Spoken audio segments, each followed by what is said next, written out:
Convido a todos para que possamos fazer a nossa oração inicial, para que possamos dar início ao nosso programa da noite, Amor e Sabedoria de Emmanuel. Vamos orar. Deus, nosso Pai,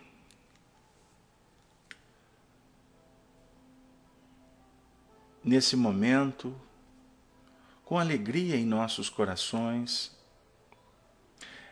suplicamos, Senhor, a Tua presença entre nós.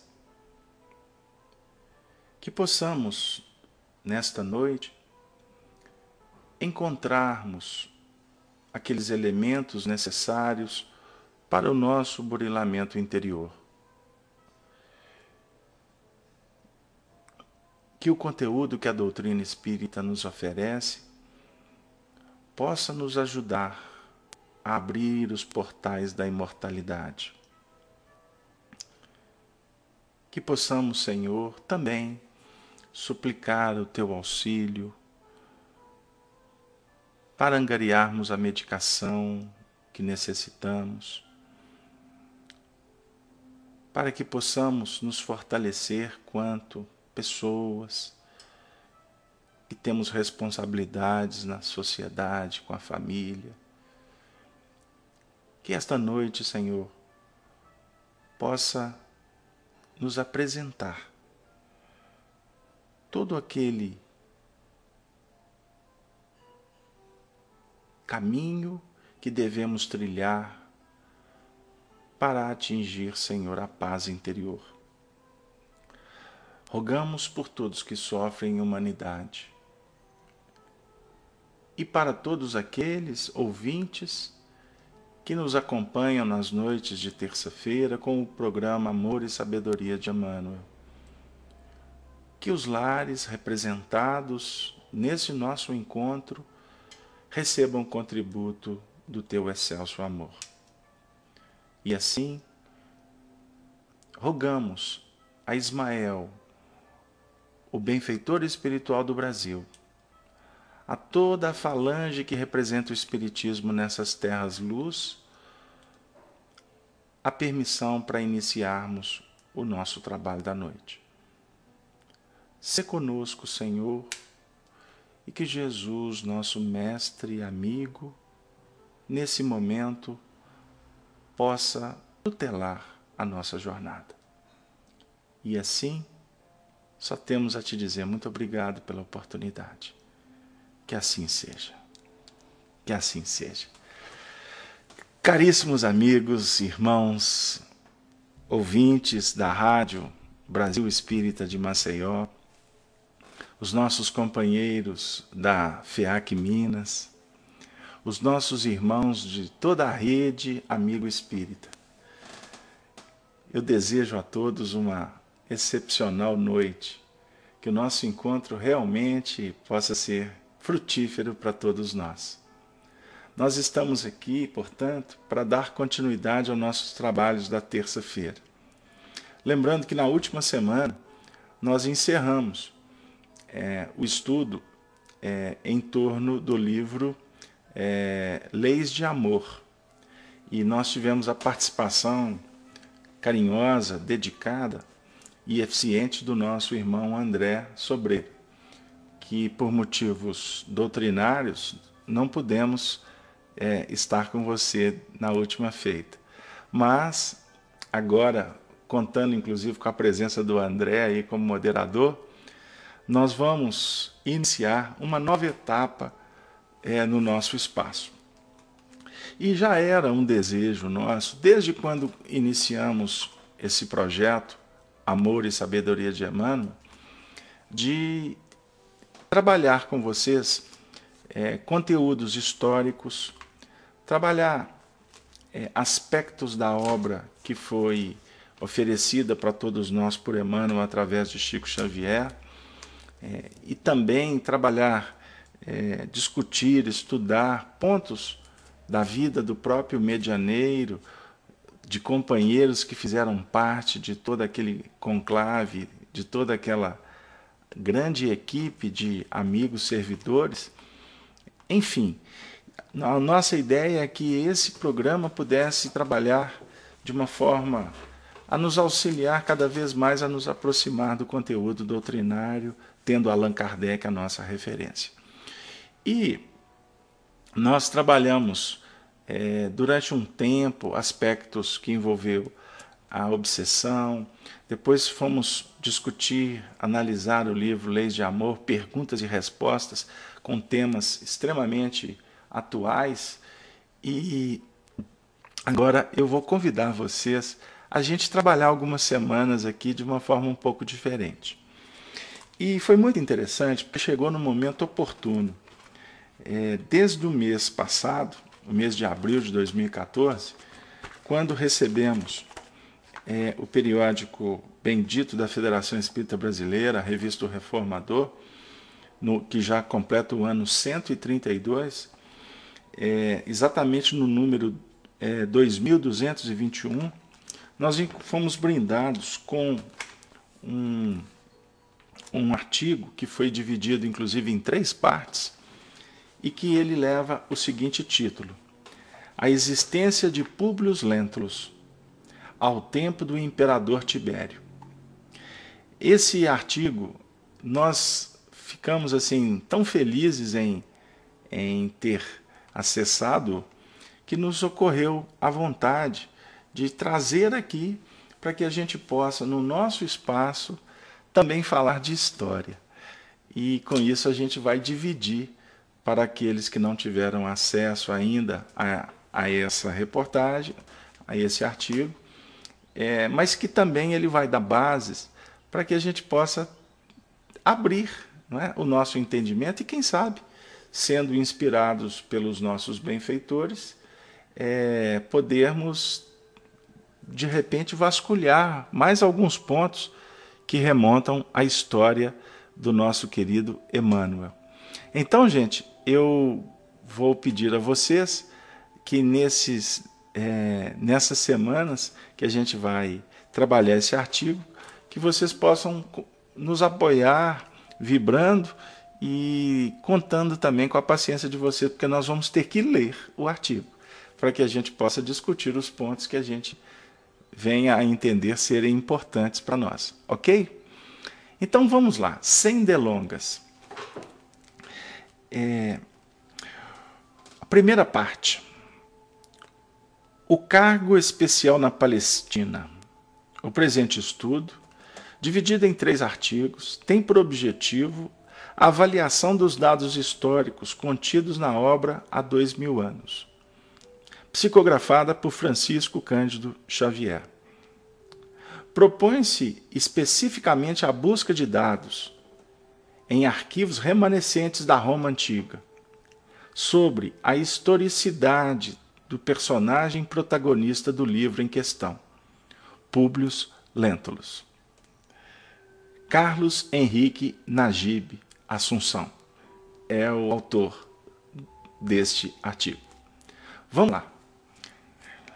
Em fins de 1931, Francisco Cândido Xavier, pela primeira vez, visualizou o Espírito Emmanuel, que desde então guiou-lhe os passos acerca desse momento. E em 1937 o médium revelou: vi ali os traços fisionômicos de homem idoso, sentindo minha alma envolvida na suavidade de sua presença. A generosa entidade se fazia visível, para mim, dentro de reflexos luminosos que tinham a forma de uma cruz. Sempre que eu leio esse texto, me chama muita atenção que a primeira aparição de Emmanuel para Chico Xavier se deu em forma de luz, não, expressões de luz e em forma de uma cruz, a definir pontos importantíssimos que caracterizou todo o trabalho, todo esse projeto que a espiritualidade trouxe para todos nós, no sentido de revivescência do cristianismo, o compromisso com o Evangelho. E a cruz também simboliza para todos nós os testemunhos, as responsabilidades que assumimos perante a providência divina. Esta foi a grande marca desse projeto que Emmanuel foi um grande coordenador.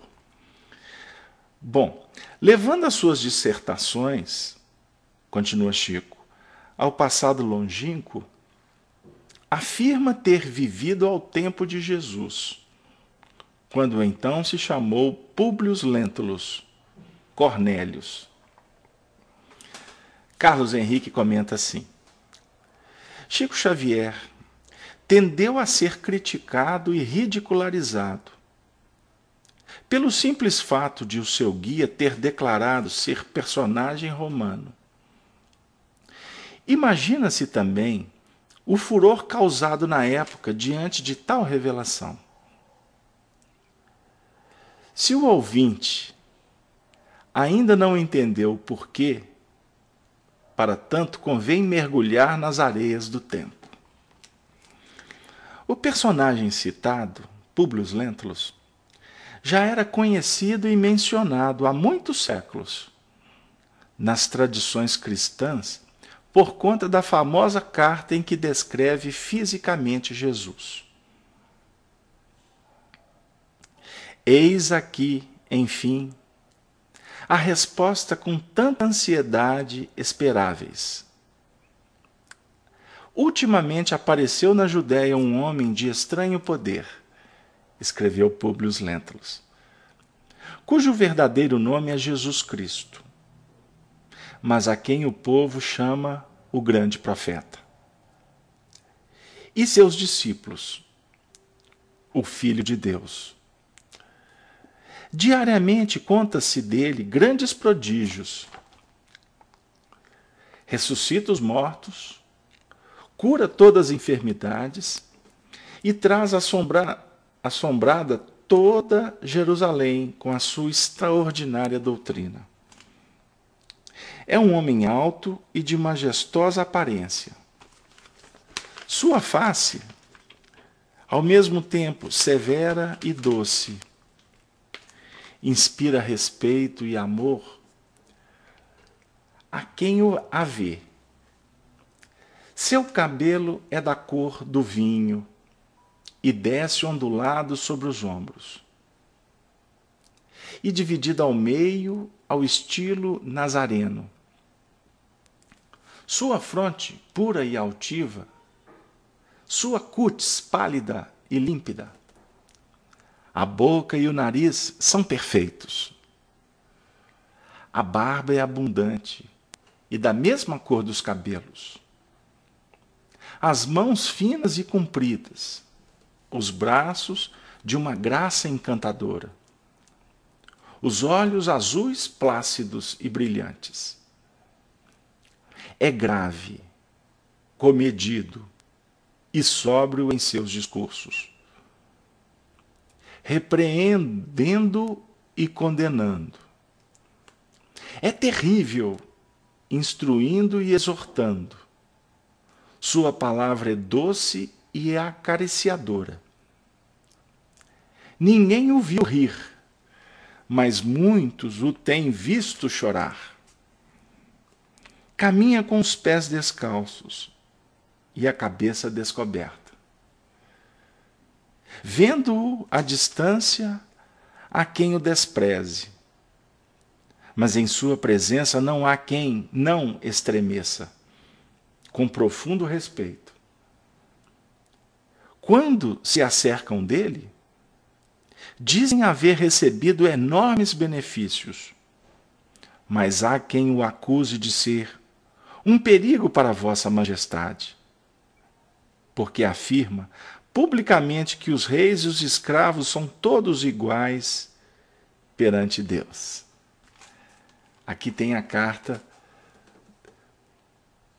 de Públio Lentulus para o imperador Tibério. Tal carta, continua o nosso Carlos Henrique. Teria sido encontrada nos arquivos do Duque de Cesadini, em Roma, e foi impressa a primeira vez em 1474 em Colônia, por Ludolf de Cartagine. Discussões, porém, tendem a fazê-la muito mais antiga. Há quem diga que é da época do imperador romano Diocleciano. E outros lembram que Tertuliano, um dos pais da Igreja Católica, faz menção a ela no século II depois de Cristo. Para complicar ainda mais a situação, existem pelo menos 4 versões, o que indica uma provável intervenção do dedo humano viciado, modificando fatos e detalhes de acordo com seus interesses próprios. Sobre o autor da carta, Publio Lentulus, as informações que são comumente veiculadas em dicionários e enciclopédias tendem a considerá-lo como um personagem imaginário ou fictício. Nesse sentido, tratar-se-ia conforme consta no Diccionário de la Bible. Está assim registrado. Personagem imaginário, a quem se atribui uma carta apócrifa que descreve a pessoa de Nosso Senhor. Supõe-se que tivesse sido governador da Judéia, antes de Pôncio Pilatos, e que ele tenha escrito a seguinte carta ao Senado romano. A carta de Lentulus é uma composição apócrifa. O seu caráter apócrifo é indubitável. Os copistas sequer sabiam que título dar a esse pretenso autor. Tal título variava na maioria dos manuscritos conhecidos. Uns o chamam procônsul, outros governador, ou praeses hierodilocimatinio, etc. Toda essa confusão decorre do fato de que nunca houve em Jerusalém ou na Judéia nenhum governador chamado Lentulus. Agora, amigos, pasmem. Já segundo a Enciclopédia Universal Ilustrada Europeia Americana, seria um personagem histórico fictício, suposto governador da Judéia antes de Pôncio Pilatos. Atribui-se-lhe uma carta dirigida ao Senado e ao povo romanos, que cita a existência de Jesus e que fornece pormenores do seu aspecto físico e de suas qualidades morais, terminando com a afirmação de que Jesus era o mais famoso dos homens. A origem de tal documento é desconhecida. O certo é que foi impresso pela primeira vez na Vita Christi de Ludolfo, o Cartucho, Colônia, 1474. E pela segunda vez na introdução às obras de Santo Anselmo, Nuremberg, em 1491. Na Católica Enciclopédia é descrito ele como personagem fictício, supostamente um governador da Judéia, antecessor de Pôncio Pilatos, e que teria escrito a seguinte carta ao Senado romano ao referente a Cristo. Segue-se o texto da carta aqui, não reproduzido. A carta de Lentulus é, com certeza, apócrifa. Nunca houve um, entre parênteses, magistrado com o título de governador de Jerusalém. Nenhum procurador da Judéia teve por nome Lentulus, um governador romano da Judéia. Não teria escrito ao Senado, mas sim ao imperador, e não teria empregado expressões como profeta de verdade, filhos dos homens, ou Jesus Cristo. As duas primeiras expressões, a terceira é tomada do Novo Testamento. A carta, portanto, mostra-se como uma descrição de Nosso Senhor, tal como a piedade cristã a concebeu. Vamos lá. Está começando a esquentar. Vamos voltar para o articulista, que escreveu assim: certamente, os conteúdos que repassam os 3 excertos transcritos baseiam-se em registros conhecidos da família Cornélio Lentulus, uma das mais conhecidas e ilustres da Roma imperial. Essa família ocupou cargos importantes, desde os anos mais remotos da República Romana. Há pelo menos uns 50 Cornélios Lentulus, conhecidos pelos historiadores atuais. Poderíamos citar vários, mas só no primeiro século depois de Cristo temos Gnaeus Cornélius Lentulus Gaetelucus, que foi cônsul no ano de 26 depois de Cristo. Cossus Cornélius Lentulus, que também ocupou o consulado no ano de 25 depois de Cristo. Publius Cornélius Lentulus Scipio, senador e cônsul, cujo filho foi bastante respeitado na época do imperador Nero. Os citados nominalmente acima tiveram carreiras públicas bem conhecidas, o que permitiu concluir-se que nenhum deles esteve na Judéia no tempo de Jesus, pelo que a igreja considerou o assunto bem resolvido. Está começando a esquentar. Mas eis que em meados da década de 30 no século XX, o jovem médium Chico Xavier, de uma cidade pequenina, de Minas Gerais, Pedro Leopoldo, apresentou como seu guia o espírito que, repetimos, afirma ter sido este senador em existência pretérita, que fora legado imperial na Judéia e conhecera Jesus durante aquela encarnação. A história específica desse personagem, olha que interessante, a história específica desse personagem é contada no livro há 2000 anos, recebido pela psicografia de Chico Xavier em pouco mais de 2 meses. Longe de resolver a questão, obviamente o efeito foi contrário.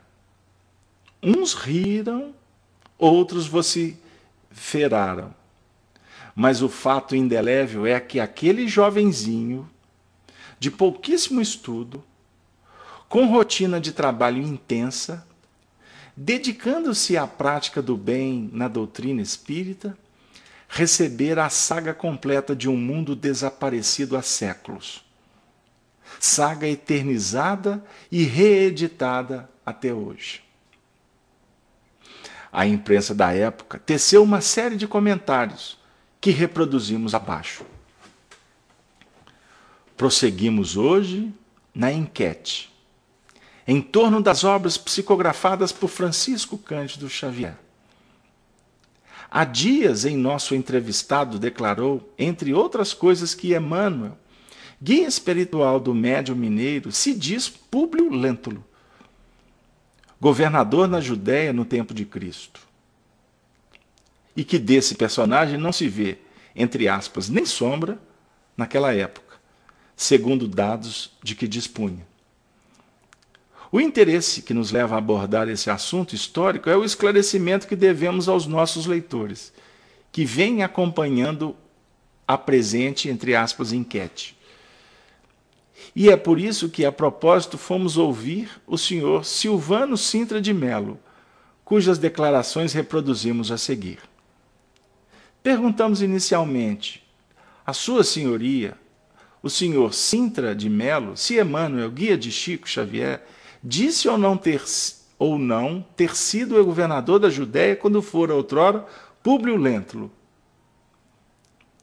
Prossegue o jornal com a resposta de Sintra Melo, querendo esclarecer os fatos.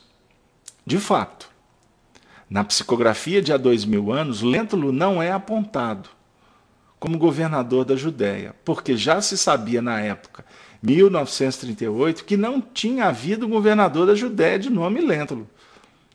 Tinha-se que arranjar um motivo qualquer para que a dita personagem estivesse lá.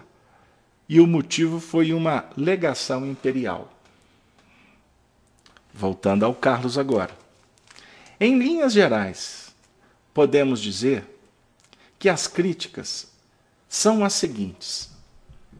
Não haveria sentido algum no fato de um senador romano permanecer tantos anos em uma província. Não compreende o cargo ocupado por Lentulus como legado imperial. Ainda mais quando se trata também de conciliar a missão com interesses particulares. O prefeito da Judéia, Pilatos, era um equestre, a segunda ordem mais importante de Roma, abaixo apenas da senatorial. Ora, Públio Lentulus era um senador, logo era superior ao primeiro. Seguindo o raciocínio, Públio faria cair por terra a autoridade de Pilatos, ou seja, o que decidisse deveria ser acatado pelo prefeito. O fato de Públio estar recebendo subsídios do Estado, o que, no entender dos críticos, seria feito apenas para adquirir honra, não havendo nenhum tipo de pagamento. Destacamos trechos do livro que serviram de base para algumas das críticas assinaladas, a fim de que o leitor entenda de maneira mais clara a situação. Poderias descansar um pouco na Palestina. Esse diálogo foi estabelecido entre Públio Lentulus com o seu amigo, também senador, Flamínio Severus. Poderíamos harmonizar vários problemas do nosso interesse e de nossas funções. Não me seria difícil obter do imperador dispensa dos teus trabalhos no Senado, de modo que continuasse recebendo subsídios do Estado, enquanto permanecesses na Judéia. Flamínio Severus em questão ao senador Públio Lentulus. Eu apenas antecipei. Havia servido, olha que interessante agora esse texto, havia servido 1 ano na administração de Esmirna, de modo a integrar-se da melhor maneira no mecanismo dos trabalhos do Estado. Mas não conhecia Jerusalém, onde o esperavam como legado do imperador, para a solução de vários problemas administrativos. Públio Lentulus sobre o julgamento de Cristo, em resposta a Pilatos. Se a decisão dependesse tão somente de mim, fundamentá-la-ia em nossos códigos judiciários. Olha que interessante esse trecho. Voltando ao Carlos. Vocês me desculpem, mas eu estou na sequência da leitura porque ela é muito importante para as nossas conversas daqui a pouco. Acerca da natureza dos cargos que integravam a política administrativa do Império Romano, da qual Públio Lentulus fazia parte, pondera-se que havia 2 tipos de magistrados: altos funcionários públicos, das vastas regiões do mundo antigo dominados por Roma, no caso, províncias. Os menores, menos importantes, os maiores, mais importantes, entre os quais se inclui os procônsules, os propretores, entre outros. Estudando os cargos provinciais maiores, um nos chamou a atenção em particular. Legati. Eram magistrados que acompanhavam o governo nas províncias. Os procônsulos e propretores na qualidade de seus lugares tenentes. Além de coadjuvarem e substituírem os governadores das províncias, no impedimento destes, eram os legados que julgavam as causas particulares, porque as públicas eram de alçada dos procônsules e dos propretores. Algumas vezes, foram nomeados os legados para governarem províncias pacificadas, tornando-se tão honrosa essa magistratura que muitos cidadãos consulares e pretórios não se dignaram submeter-se a algo de a pretender em Roma. Os senadores que tinham negócios particulares nas províncias pediam algumas vezes o cargo de legados honorários para melhor serem atendidos e respeitado em terras estranhas. A isto se chamava legação livre, conforme fonte pesquisada. Voltando a Emmanuel no livro, os senadores que tinham algum negócio particular, por causa dos quais se julgava não estarem ausentes da República, algumas vezes alcançavam do Senado um legado livre. Isto é, decoravam-se com um nome e insígnias de legado, para desta forma serem mais acatados por povos estrangeiros e para poderem concluir com mais facilidade os seus negócios. Eis a conclusão, sem a necessidade de nos alongarmos tanto. Públio Lentulus foi designado para um cargo especial e de interesse particular, do latim legatio libera, tal qual havia dito Sintra de Melo em 1944. Fica evidente também o porquê de Públio Lentulus não intervir no processo de Jesus, pois este era um caso público. Seus poderes limitavam-se aos casos privados. Não que Pilatos lhe fosse igual, mas eram funções diferentes. Mais interessante ainda é o fato de certos cargos provinciais serem mais honrosos, a ponto de não pretenderem nada em Roma, o que justifica os anos passados pelo senador em terras judaicas. Peço desculpa pela leitura extensa, mas nós precisamos desse conteúdo, dessa pesquisa, para que a gente possa conversar mais um pouquinho sobre a mediunidade exuberante de Chico Xavier e a condição, a autoridade de Emmanuel, que trouxe com riqueza de detalhes fatos de um império que já tinha ruído há milênios.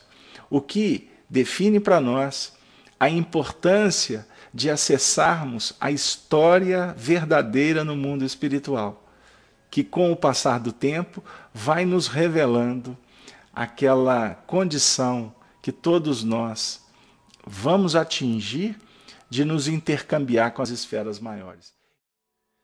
Queridos amigos, estamos de volta para dar continuidade ao nosso programa Amor e Sabedoria de Emmanuel. Nós vamos agora dar continuidade na introdução do trabalho a partir desse artigo escrito pelo nosso companheiro Carlos Henrique Nagipe Assunção, que está sendo publicado pela revista O Reformador do mês de abril e agora no mês de maio. Na primeira parte, o nosso querido Carlos Assunção deixa claro que Públio Lentulus foi designado para um cargo especial e de caráter particular na Palestina. Ao aprofundarmos as informações sobre o cargo de legado honorário ou legado livre, certos detalhes surpreendem bastante, como os trechos abaixo transcritos da obra de Adam. Então, senadores em países estrangeiros eram tratados com maior respeito. E como senadores não eram autorizados a deixar a Itália sem permissão, a menos que para a Sicília e a Gália, quando tinham a oportunidade de viajar para o exterior, eles geralmente obtinham o privilégio de uma legação livre, como era normalmente chamada, que lhes dava o direito de serem tratados em todos os lugares, com as honras de um embaixador. Na província eles tinham lictores para atendê-los. Carlos fala assim para nós. Em estudo publicado por Le Prérier, encontra-se a informação de que os senadores romanos, vamos lá, sempre que eles viajavam para o exterior, mesmo a respeito de seus próprios negócios, eles foram mantidos sob o custeio público e sempre encontravam provisões para si e seus atendentes, prontamente preparados para a estrada. Um privilégio que foi geralmente denominado legação livre. Um leitor atento da obra 2000 anos encontrará impressionantes paralelos com a citação acima. E tal é a sua importância que a destacamos abaixo. Esperavam-no, além do legado do procônsul, alguns lictores e numerosos soldados pretorianos, comandados por Sulpício Tarquínios, munido de todos os aprestos e elementos exigidos para uma viagem tranquila e confortável pelas estradas de Jerusalém.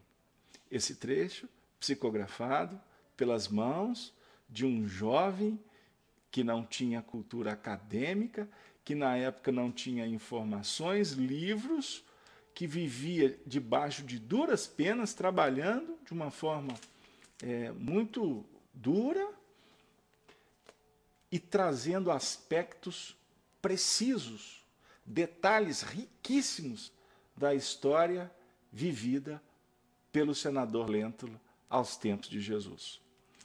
Senador, não só como responsável pela situação dos patrícios na província, acabo de designar Sulpício, homem que me merece a inteira confiança, para dirigir os serviços de segurança que vos são devidos.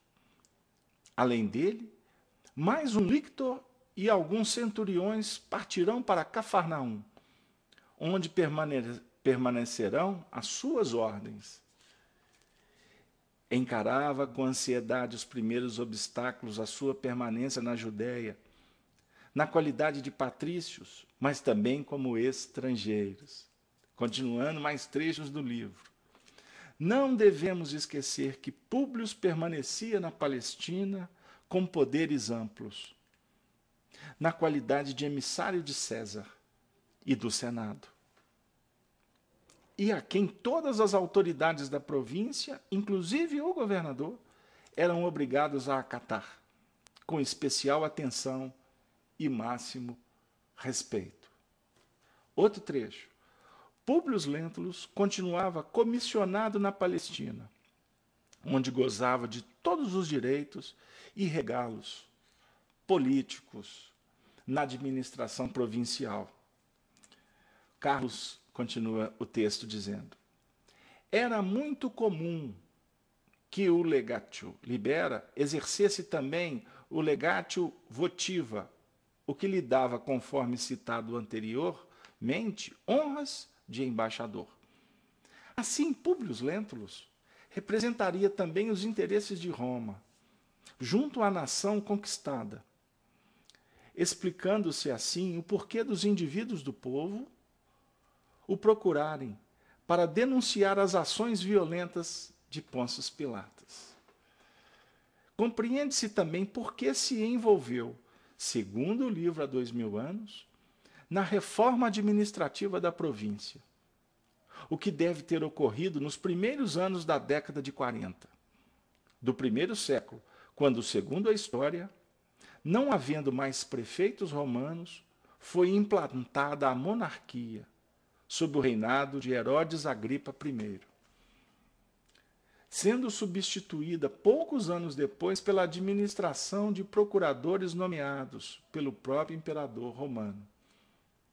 Convém ainda destacar a questão referente ao subsídio, a fim de que refutemos todas as críticas lançadas. Públio recebia ou não pela missão de seu cargo. o trecho abaixo, relativo à história da vida privada, do Império Romano ao ano 1000 poderá fazer cair por terra qualquer dúvida. Tudo valia dinheiro. Os postos militares que garantiam a polícia dos campos e ali preenchiam os cargos administrativos, faziam os povoados votar-lhe gratificações. Um romano enriquecia em parte à custa dos cofres públicos.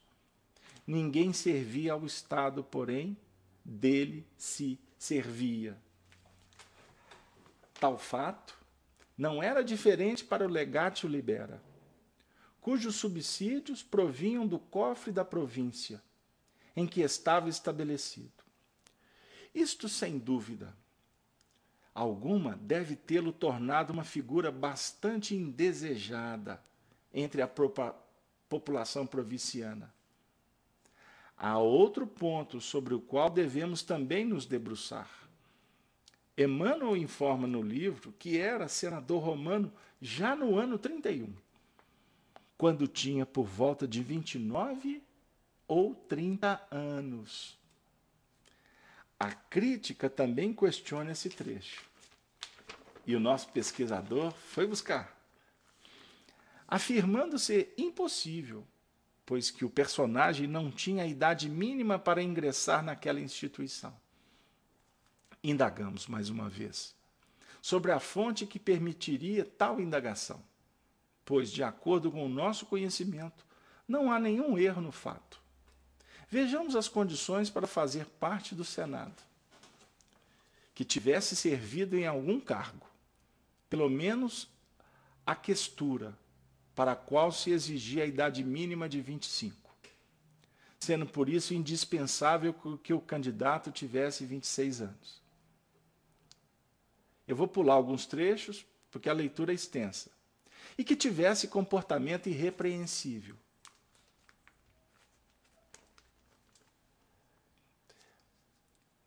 Eu vou fazer um pequeno intervalo, porque eu estou vendo um comentário no chat do Sebastião muito interessante. Ele está dizendo, pelo que estou entendendo, se prestar bem atenção, nos dias de hoje, seriam espíritos reencarnados em nossa época de agora? São os mesmos espíritos? Aí nós vamos fazer uma brincadeira apoiado num pensamento de Emmanuel. A ribalta muda, mas os personagens costumamos ser os mesmos. Continuando. Em terceiro lugar, atendeu-se ao censo, que nos tempos mais remotos parece ter sido pequeno, mas florescendo a República foi a 800 ases, aí vai entrar na questão que vai dar a condição natural para ocupar o cargo. Assim, sem delongas, a conclusão é óbvia. Públio, com seus 30 anos, poderia sim ter sido senador romano, não havendo motivos para críticas em torno disso. Apesar dessas conclusões, olha que interessante, positivas que nos levam a considerar com apreço o romance histórico psicografado por Chico Xavier, continuamos a nos perguntar se tal personagem não existira de fato para a história. Se não nos chegara nenhum registro de tal patrício do primeiro século da era cristã, a princípio, debruçamo-nos sobre as biografias dos Cornélios Lentulus, conhecidos no primeiro século. Nenhum deles, repetimos, adequa-se ao perfil apontado em há 2000 anos. Contudo, posteriormente, descobrimos as chamadas prosopografia imperial romana. Pelo menos 2 obras foram lançadas com esse nome. Uma de Elimar Klebs, Paul Ronder e Hermann Dessau, de 1897. Outra de Edmundo Groll, de Arthur Sten, igualmente do século XIX. Ambas em latim. Eu tenho para mim que o Carlos foi enviado. Ele recebeu um legado do Senado Romano para vasculhar. Eu vou continuar com ele porque ele me empolgou. Os livros reconstituem carreiras políticas dos romanos conhecidos nos 3 primeiros séculos da era cristã. Encontramos todos os Cornélios conhecidos, mas nenhum senador chamado apenas Públio Lentulus Cornélios, vivendo no 1º século depois de Cristo. Concluímos, nesse momento, que os estudiosos católicos do pretérito se utilizaram das prosopografias para achar qualquer indício do senador que escrevera a carta acerca da aparência de Jesus. Possivelmente procuraram também na lista dos cônsules romanos. Quem sabe ele estava nesse processo, hein? Vamos continuar. Um dia eu vou conhecer, eu vou brincar com ele. Eram 2 a ocuparem simultaneamente os cargos tão honrosos. A lista, Fasti Consulari, está no Museu Capitolino, em Roma. Vários Cornélios são mencionados nela, mas nenhum Públio Lentulus Cornélios. Até agora eu estou frustrado. No período em questão. No entanto, Sherlock Holmes, vamos lá. No entanto, descobrimos uma mais específica, contendo também os cônsules suffectus, que nada mais eram do que cônsules substitutos, em caso de morte ou renúncia dos oficiais. Ali, sim, no ano de 27 depois de Cristo, há a citação de um nome que nos chamou a atenção. Tchan, tchan, tchan. Vamos lá. Consul suffectus, Publius Cornelius Lentulus. Consul suffectus, Sallustius Crispus Pacienus. Portanto, podemos afirmar, com muita propriedade, que existiu um Publius Lentulus Cornelius, na época em destaque, patrício romano que estava iniciando sua carreira política no governo do imperador Tibério. Quanto ao primeiro, o foco da nossa investigação, nenhuma informação biográfica. O segundo era jovem ainda, tendo somente casado depois de ter ocupado o cargo. Logo concluímos que haveria uma fonte primária e que era preciso chegar a ela. Assim, livros dos séculos XVI e XVIII foram consultados. Entretanto, foi em obra do século XIX, Fasti Consularis Inde a Caserius Nessi Visci and Imperio Diocletiani, obra em latim, de I. Klein, em 1881, que começamos a encontrar a resposta. No livro, o autor destaca o Consul Suffectus, fazendo uma pequena explicação, que, ao nosso ver, foi motivo de Públio ter sido ignorado pela história. Estão assinalados da seguinte maneira os nomes de ambos. Na página 26 da obra citada. P, entre parênteses, Cornélius. Le, entre parênteses, Intulus. C. Sal, entre parênteses, Iustius. Ao lado desse trecho, uma nota indicando a fonte em que fora encontrada a nota. Fasti Arvalium. Vamos com calma que a gente está chegando lá. Os acta ou Fasti Arvalium são as atas de registro de uma fraternidade sacerdotal da antiga religião romana dedicada à Deia Dia, deusa dos bosques, e da fertilidade do solo, por vezes identificada com Ceres. Seu templo ficava na margem direita do rio Tibre, onde todo mês de maio ocorria a Ambarvalia, festival em sua homenagem. Os registros dos sacrifícios ficavam grafados em placas de mármores nas paredes do templo. E em 1866, 1869, começaram a ser descobertas por W. Enze. Posteriormente, o material foi reunido no livro Acta Fratum Arvalium. Nessa obra, acha-se assim explicado o personagem em questão. P. Cornelius Lentulus, consul suffectus com C. Saustio, a 27 Fast Mage. Mas não é claro saber se, na verdade, Lentulus existiu, tal como declarado. Para os que não estão familiarizados com a convenção da nomenclatura da Roma antiga, são necessárias algumas explicações. O nome do cidadão romano era constituído de 3 elementos: o prenome, o nome da gens, ou seja, da tribo a que pertenciam, sendo este o mais valorizado, o verdadeiro nome e o cognomen. Por vezes aparece também o agnomen. Alguns perguntarão como uma simples abreviatura como um P levou à conclusão de que se trata de um Publius.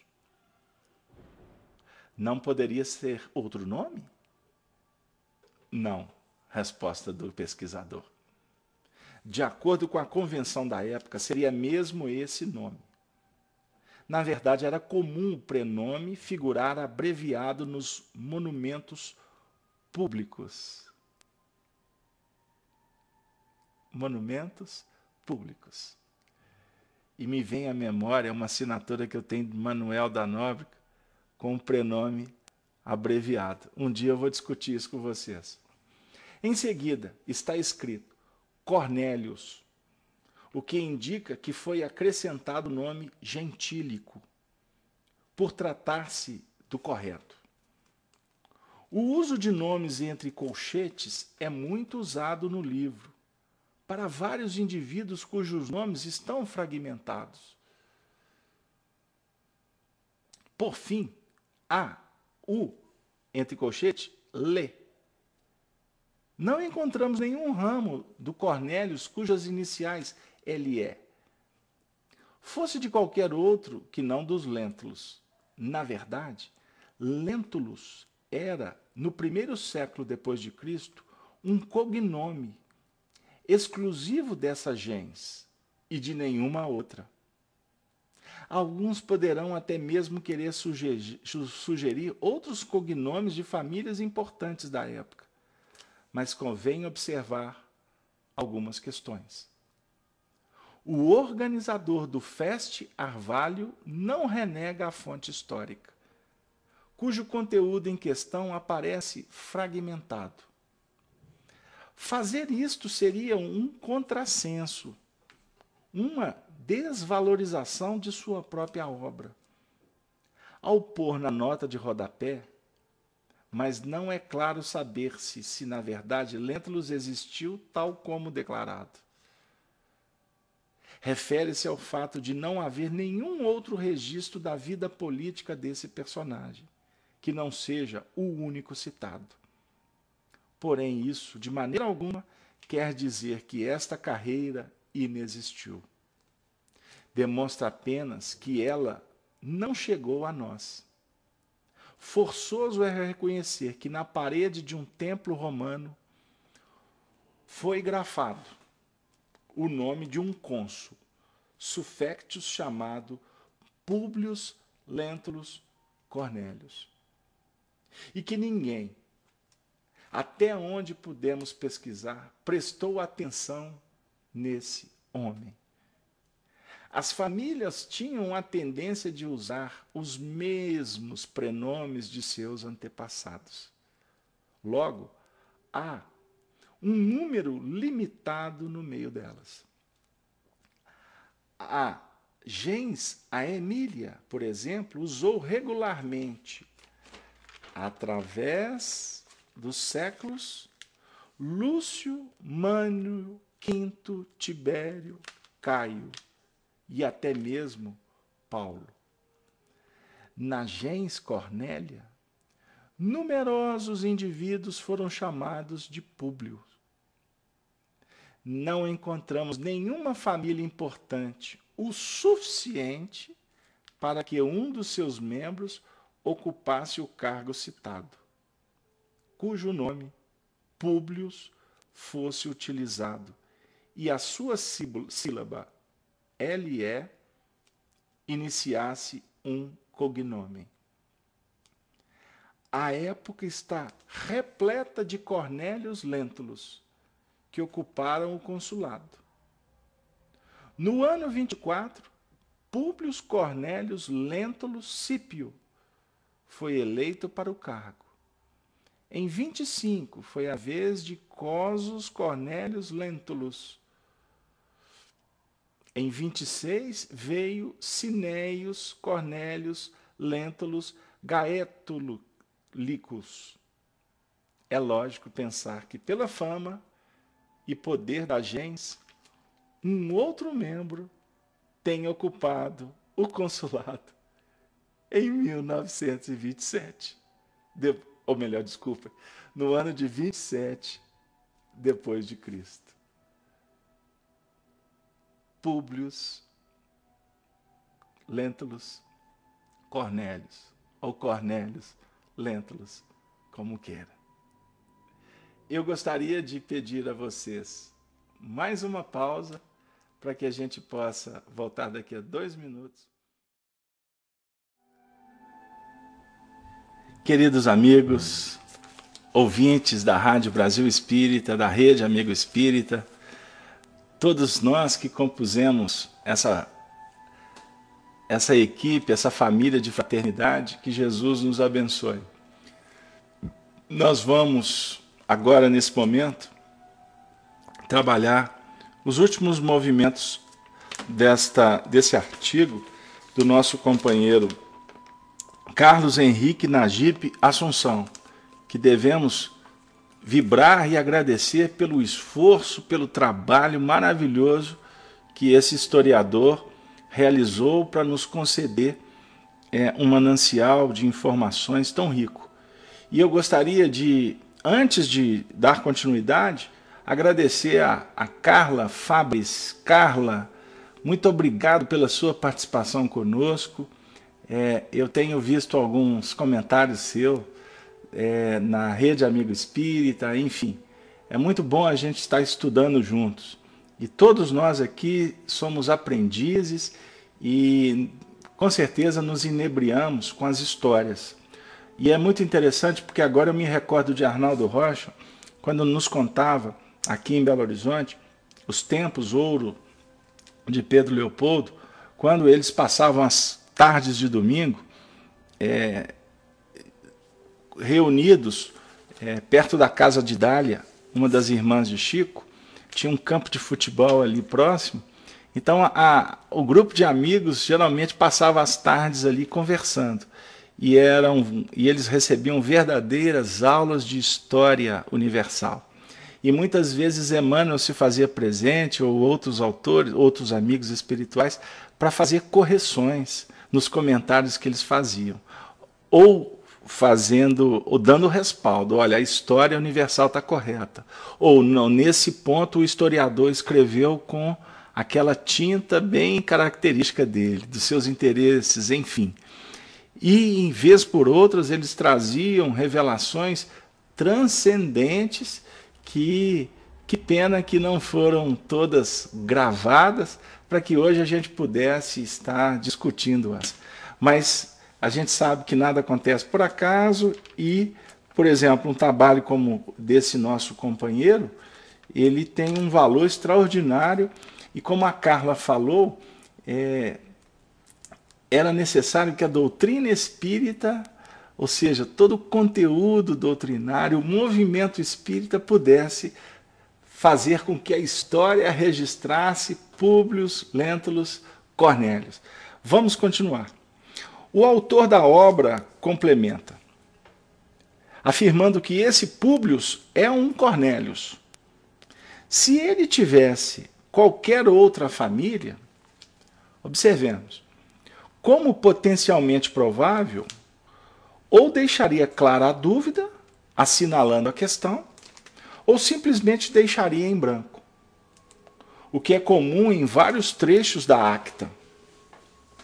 O livro lançado no século XIX, com relação a outros indivíduos. Até onde podemos identificar, não existe na academia questionamento sobre a correlação deste específico registro epigráfico com o nome Públio Lentulus Cornélios. Por outro lado, era muito comum que os patrícios ocupassem o cargo de cônsul, suffectus, até os 30 anos.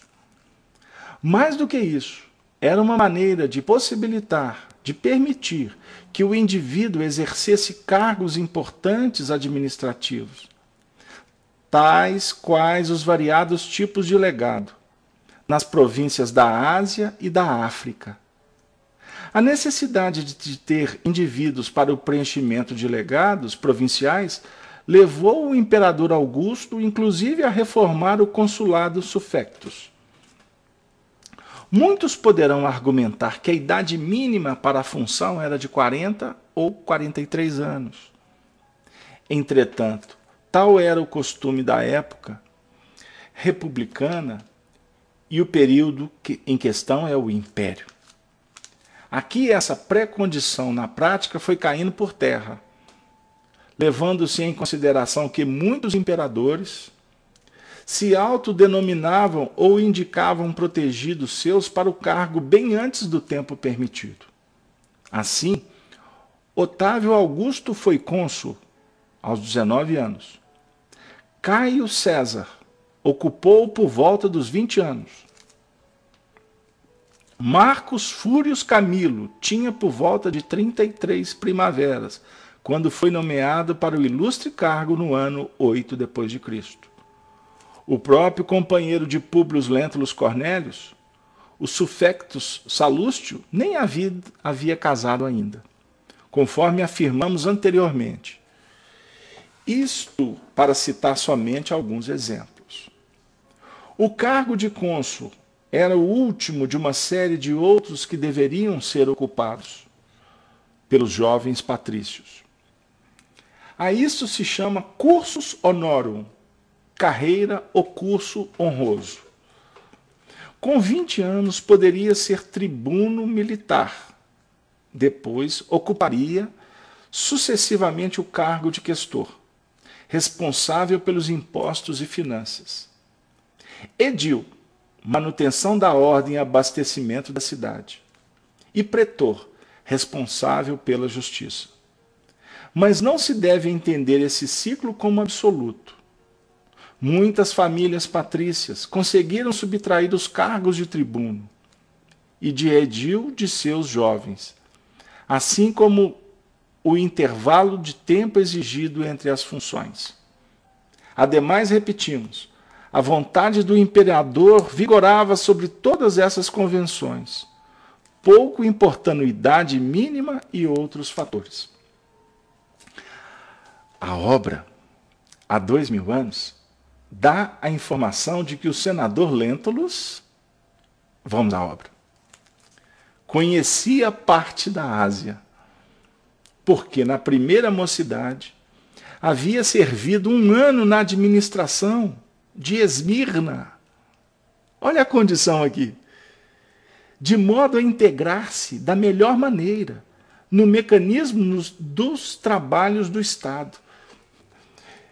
A gente vai aprendendo com Emmanuel que cada detalhe do que ele coloca num romance tem um valor histórico. É comprovação.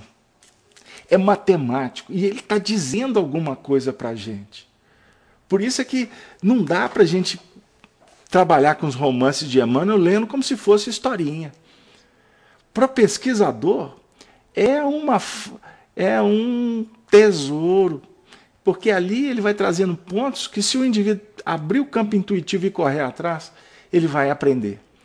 Ele vai aprender com a história, ele vai aprender a doutrina espírita, e ele vai ser convidado para a vivência do Evangelho. E aqui, doutrina espírita, porque é comprovação histórica, fruto de uma mediunidade extraordinária de Francisco Cândido Xavier. E a sabedoria de um grande educador. Porque lá no mundo espiritual, Emmanuel corria atrás das informações. Foi por isso que ele escreveu tudo isso. Vamos pensar. É muito claro que ele faz alusão aos seus cursos, devendo-se considerar um detalhe importante. Na maioria das vezes, este era o tempo de duração das magistraturas da carreira em questão, mas que o cargo específico teria ocupado? Que cargo? Se levantarmos em consideração o termo primeira juventude, como alguém bem jovem, é possível aventar, sobretudo, um cargo inicial citado por Marrecas no livro Antiguidades Romanas.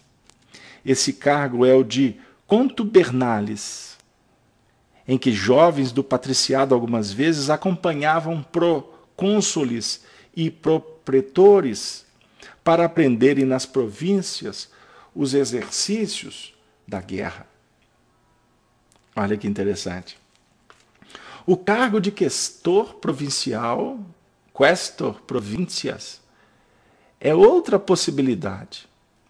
Muito embora a idade mínima para tal, 25 anos na fase imperial, podendo ser subtraído em 2 anos. Não nos permita dizer que foi exercida na primeira juventude. Suas funções eram a coleta de impostos, pagamento dos funcionários do governo e das legiões romanas, sendo principal autoridade depois do governador da província. Não há notícias de legiões romanas na Ásia Menor nos anos 20, do primeiro século depois de Cristo, o que exclui o fato de ter sido ali tribuno militar. Convém lembrar que depois de terminado o mandato de questor, no início do cursus honoro, o indivíduo patrício tornara-se membro do Senado romano, se estivesse em acordo com as condições já explicitadas. Emmanuel teria deixado rastros que nos induzem a concluir que teria sido cônsul suffectus apontado na Acta Arvalium. Primeiramente, devemos esclarecer que havia 2 tipos de senadores. Os pretórios, que só tinham ocupado no cursus honoro o cargo de pretor. E os consulares, que tinham chegado à função máxima do cursus cônsul, os quais tinham, ao longo da vida política, uma série de privilégios, que, segundo o Dr. Henrique, em seu livro sobre as instituições da antiga Roma, incluía até mesmo os festejos públicos. Ora, um dos episódios mais conhecidos da obra há 2000 anos é a comemoração nos Circos Máximos em Roma. Lívia está na arena, sendo atacada por leões, e Públio Lentulus, do alto, assiste à cena, sem atinar para a gravidade do momento, sobre o seu destino. Assim, entende-se por que o personagem está na tribuna de honra, ao lado do imperador Nero, em meio aos festejos.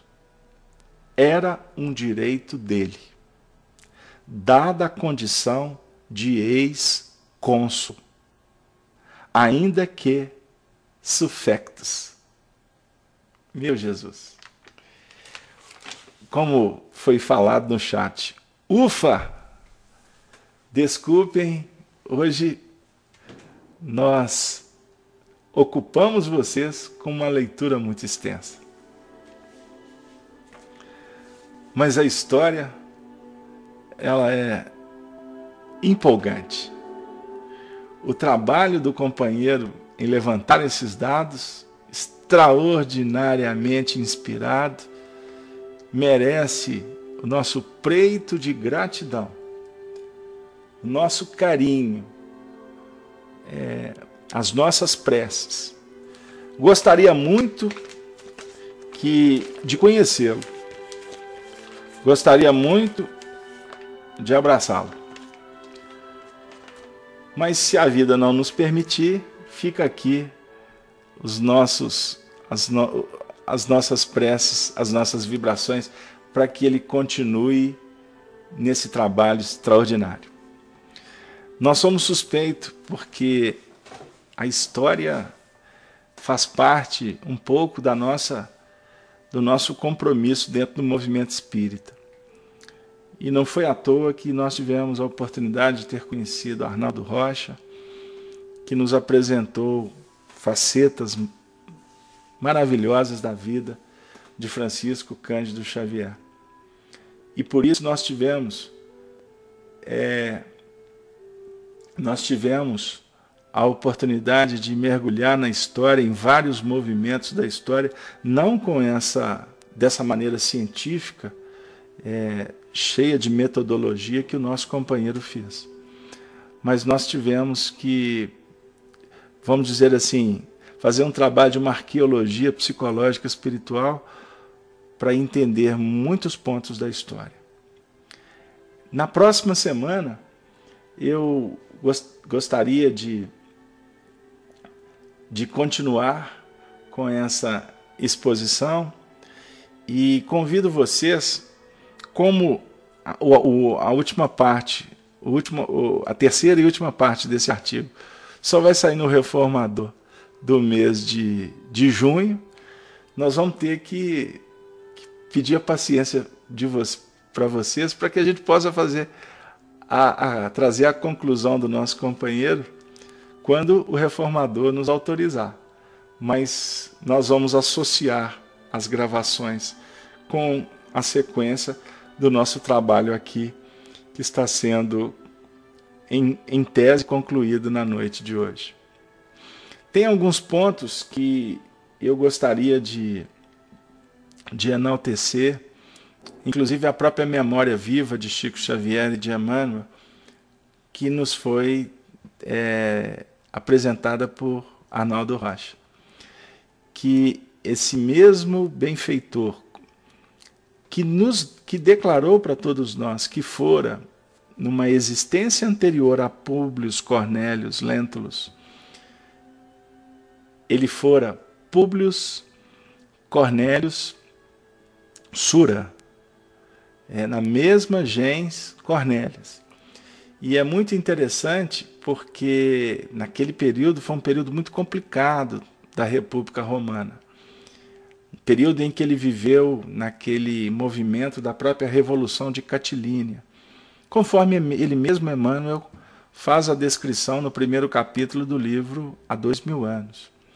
Ele, com Cornélio Setego, com uma série de outros companheiros, se envolveram com Sérgio Lúcio Catilínia e, por interesses bem pessoais, né, bem políticos, bem voltado para as questões do mundo, eles fizeram uma trama que foi abafada pelo ilustre, talvez o maior tribuno da história romana, o nosso querido Cícero, que posteriormente, inclusive, se apresentou de uma forma extraordinária no próprio movimento espírita, quando esteve reencarnado aqui nas Minas Gerais no século XX. E foi um dos espíritos, um dos grandes amigos de Chico Xavier, considerado por Chico um verdadeiro pai. E na época que a Revolução foi abafada, voltando, ele era, inclusive, casado em segunda núpcias com Júlia Antônios. Portanto, Públio Cornélio Sura foi padrasto do jovem Marcos Antônios, que depois, por revelações mediúnicas, foi apresentado para nós que Marcos Antônios, o grande general romano, inclusive reencarnou novamente como filho, agora filho legítimo, do nosso querido Públio Cornélios Sura, que era então padrasto, mais à frente, como pai legítimo, casado com Lívia, teve o filho chamado Marcos, junto com a filha Flávia. Flávia, a nossa querida alma Chico Xavier. E Marcos, raptado, passou por augúrias, por muitas dificuldades, face até a sua própria desenvoltura na última encarnação como o general Marcos Antônio. Agora, existem ainda mais dados históricos muito interessantes, que remonta ao nosso querido Públio Cornélios Sura, que nessa mesma gens Cornélios, ele foi um grande general aos tempos de Aníbal, que inclusive venceu na Batalha de Rama, aquele que fez Roma tremer. Ele na época fora Públio Cornélios Cipião, conhecido como o africano, aquele que venceu então o maior estrategista, o maior guerreiro de todos os tempos, o personagem Aníbal. E é uma história belíssima, que remonta inclusive um encontro naquela época entre dois amigos. No caso Aníbal, Arnaldo Rocha, e no caso o africano, o nosso querido Emmanuel. Eu tenho um livro de história geral, em que o autor, quando vai narrar a inesquecível Batalha de Rama, em que Roma venceu os cartagineses, ele conta que Aníbal foi chamado de volta, já velhinho, né, já estava numa situação muito difícil, mas Cartago, com a iminente derrota, tentaram trazer de volta aqueles que eles abandonaram e que tinha sido um grande líder, com um contributo extraordinário na própria edificação daquela potência na época, que superava, inclusive, a própria Roma. E nessa batalha, Aníbal, vendo a situação difícil, eu estou voltando no tempo com vocês, aí Aníbal chama para um diálogo o general romano Públio Cornélios Cipião, o africano, jovem, que cresceu estudando as estratégias de Aníbal, com ódio mortal, porque foi Aníbal quem matou o seu pai em batalha, Públio, o outro Cipião, né, o pai. E nessa batalha, Aníbal tenta fazer uma proposta, e eles, só os dois generais com os exércitos na retaguarda, né, só os dois dialogando no vale. E é muito interessante, gente, porque o livro que eu tenho aqui de História Natural, ele está no meio dos escombros aqui, posteriormente a gente acha o autor, mas ele escreve um texto que me encheu os olhos. É mais ou menos assim: uma das maiores batalhas da história da humanidade, quando os dois generais se encontraram, brotou no coração deles uma mútua admiração. Eram como se fossem dois amigos que se respeitavam e que se reencontravam, porém no fronte.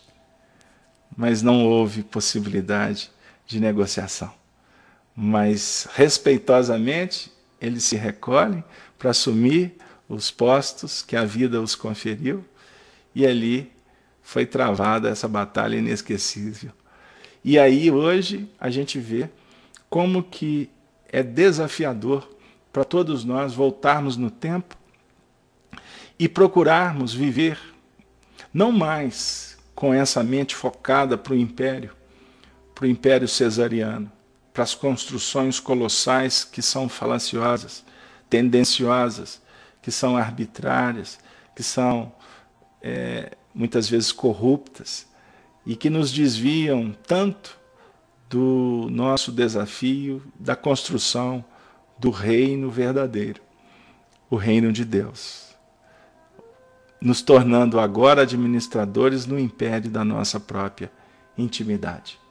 Queridos amigos, eu gostaria muito de agradecer a todos, pedindo desculpas pela leitura extensa, mas não poderia, pelo menos a gente entende assim, se eu estiver errado, vocês me perdoem, mas nós entendemos que nada mais justo do que trazer as palavras do nosso próprio historiador, que todos aqueles que se envolvem com a história da humanidade, com essa chave que é a doutrina espírita, cumprem um papel extraordinário perante a espiritualidade maior. Porque todos nós devemos procurar estudar a história e trazer as facetas que possam nos auxiliar no encaminhamento, na direção do grande futuro, que é efetivamente a proposta para que nasça o Filho do Homem na intimidade dos nossos corações. E eu gostaria de encerrar a minha participação endereçando um beijo, um abraço carinhoso, fraterno a todos os ouvintes da Rádio Brasil Espírita, você que está na sua casa. Me desculpe se hoje a gente falou de história e não falamos da história do nosso dia a dia, como normalmente a gente faz. Eu gostaria de endereçar um beijo carinhoso a todos os nossos irmãos da rede Amigo Espírita, você da FIAC, a Casa de Kardec, que participam dos nossos sites também agora com a parceria com a TV Nova Luz. Eu gostaria de pedir a permissão para vocês para que a gente possa encerrar a nossa noite trazendo aquele que é o patrono, o benfeitor do nosso espaço, Emmanuel, que no ano de 1938, recebendo a visita do então vice-presidente da Federação Espírita Brasileira nessa época, Manuel Quintão, aquele que foi vamos dizer assim, o grande descobridor da mediunidade de Chico Xavier, ele endereçou uma mensagem que depois foi publicada no Reformador, por duas oportunidades, em 1976 e no próprio ano de 38, que nós vamos ler e ficará essa mensagem como uma proposta reflexiva e já com as vibrações de prece que encerram, portanto, o nosso trabalho desta noite. Que Jesus nos abençoe, que Maria Santíssima se faça nos teus lares, na intimidade do convívio seu com sua mulher, com sua esposa, com seus filhos, com seus amigos, com todos nós que estamos militando nas casas espíritas, na sociedade, que possamos, queridos amigos, abrir o nosso coração para esse momento tão importante que é o momento em que passa a humanidade, à luz do Evangelho. Diz Emmanuel: meus amigos, saudando o nosso irmão presente, bem como os demais companheiros da nossa caravana evangélica, faço-o na paz de Jesus, desejando-vos a luz santificadora. Nada mais útil do que o esforço de evangelização na atualidade. E é dentro desta afirmação luminosa que precisamos desenvolver todos os nossos labores e pautar todos os pensamentos e atitudes. As transições terríveis e amargas do século têm a sua origem na clamorosa incompreensão do exemplo do Cristo. O trabalho secular de organização das ciências positivas caminhou a par da estagnação dos princípios religiosos. Os absurdos contidos nas afirmações e negações de hoje são o coroamento da obra geral das ciências humanas, entre as quais, despojada de quase todos os seus aspectos magníficos da antiguidade, vive a filosofia dentro de um negativismo transcendente. E o que se evidencia aos amargurados dias que passam é, de um lado, a ciência que não sabe, e de outro a religião que não pode. O nosso labor deve caracterizar-se totalmente pelo esforço de renovação das consciências e dos corações, à luz do Evangelho. Urge pelos atos e pelos sentimentos retirar da incompreensão e da má-fé todas as leis orgânicas do Código Divino e aplicá-las à vida comum. O vosso sacrifício e o vosso esforço executarão o trabalho regenerador. Mas é necessário. Não vos preocupeis com os imperativos do tempo, divino patrimônio da existência do Espírito. A força da exemplificação e apoiados nas vossas convicções sinceras, conseguireis elevadas realizações que farão se transladem para as leis humanas as leis centrais e imperecíveis do Divino Mestre. Este é o grande problema dos tempos. Nenhuma mensagem do mundo espiritual pode ultrapassar a lição permanente e eterna do Cristo. E a questão sempre nova do Espiritismo é, acima de tudo, evangelizar, ainda mesmo com o sacrifício de outras atividades de ordem doutrinária. A alma humana está cansada de ciência, sem sabedoria, e envenenado pelo pensamento moderno. O cérebro, nas suas funções culturais, precisa ser substituído pelo coração, pela educação do sentimento.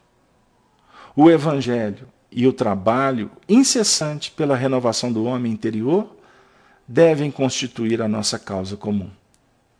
Procuremos desenvolver, nesse sentido, todo o nosso esforço dentro da oficina de Ismael e teremos encontrado para a nossa atividade o setor de edificação sadia e duradoura. Que Jesus abençoe os labores do nosso amigo, de todos os amigos, que com abnegação e renúncia lutam pela causa do glorioso anjo, servindo de instrumentos sinceros à orientação superior da sua casa, no Brasil. É a rogativa muito fervorosa do irmão e servo humilde. Emmanuel. Ave, ave, ave Emmanuel. Ave, ave, ave os benfeitores espirituais. Ave, ave, ave Cristo. Que assim seja.